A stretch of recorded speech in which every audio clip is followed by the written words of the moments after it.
75 सालों से हमारा देश आजाद, तो फिर आज इस बहस की क्या आवश्यकता है?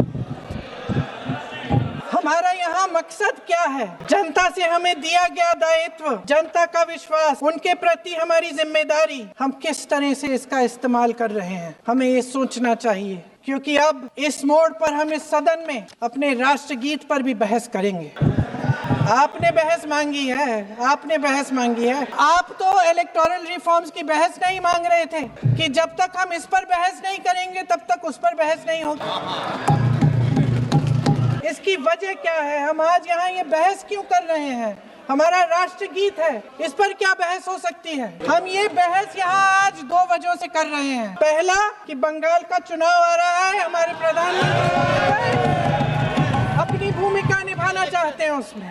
दूसरी वजह ये है, ये मकसद है, पुरानी मकसद इनकी अध्यक्ष महोदय, कि जिन्होंने स्वतंत्रता की लड़ाई लड़ी, जिन्होंने देश के लिए बड़ी बड़ी कुर्बानियां दी, उन पर सरकार नए आरोप लादने का मौका चाहती है। देश का ध्यान फिर से जनता के ज्वलंत मुद्दों से भटकाना चाहती है। यही एक मकसद है आपका। आपका मकसद है कि हम फिर से उसी अतीत में मंडराते रहें, उसी की तरफ हम देखते रहें जो हो चुका है, जो बीत चुका है। क्योंकि ये सरकार वर्तमान और भविष्य की ओर देखना ही नहीं चाहती, वे इस काबिल ही नहीं रही। सच्चाई ये है अध्यक्ष महोदय कि आज मोदी जी वह प्रधानमंत्री नहीं रहे जो एक समय में थे। सच ये है कि ये दिखने लगा है, उनका आत्मविश्वास घटने लगा है, उनकी नीतियां देश को कमजोर कर रही हैं। और मेरे सत्ता पक्ष के साथी चुप इसलिए हैं क्योंकि अंदर अंदर से वे भी इस बात से सहमत हैं।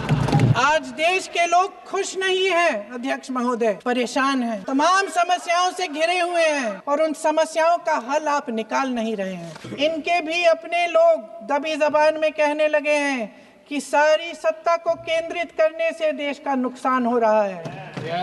इस बीच अगर हम अतीत की बातें नहीं करेंगे, कौन सी बातें करेंगे? ये किसी और बात के काबिल ही नहीं है, सिर्फ ध्यान भटकाना है जनता का। इसलिए आज हम वंदे मातरम पर चर्चा कर रहे हैं। वंदे मातरम देश के कण कण में जीवित है, इस पर बहस नहीं हो सकती।